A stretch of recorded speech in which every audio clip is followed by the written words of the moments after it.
நம்ம இன்றைக்கி பார்க்க போகிற ரெசிபி சிறுகீரை கடையில் தான். பருப்பு போடாமல் செய்ய போகிறோம். எப்படி செய்கிறதுன்னு பார்ப்போமா? கடாய் வச்சு ஒரு 1.5 கிளாஸ் அளவுக்கு தண்ணி ஊற்றிக்கிறேன். 2 பழுத்த தக்காளியாக எடுத்து போட்டுக்கிறேன்.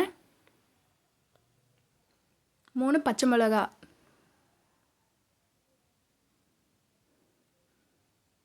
பூண்டு ஒரு 20 போல் உரித்து வச்சுருக்கேன்.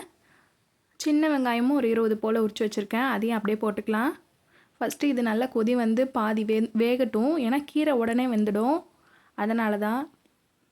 பாருங்கள், இப்போ நல்லா வெந்திருக்கு. அப்போ நம்ம கீரையை போட்டுக்கலாம். நான் ஒரு கட்டு கீரையில் நான் பாதி எடுத்து வச்சுருக்கேன்.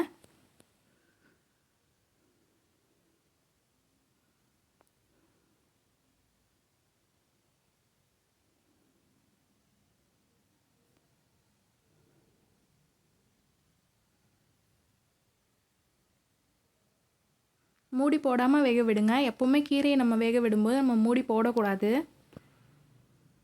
பாருங்கள், வெந்துடுச்சு.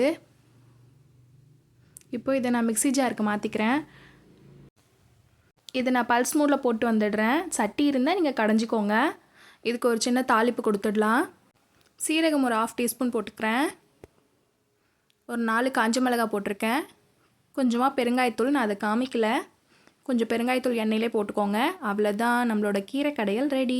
எங்கள் வீட்டில் எப்போவுமே இந்த மாதிரி கடைஞ்சாதான் சாப்பிடுவாங்க. அதனால் நான் அதிகம் பருப்பு போட்டு கடையில். ட்ரை பண்ணி பாருங்கள்.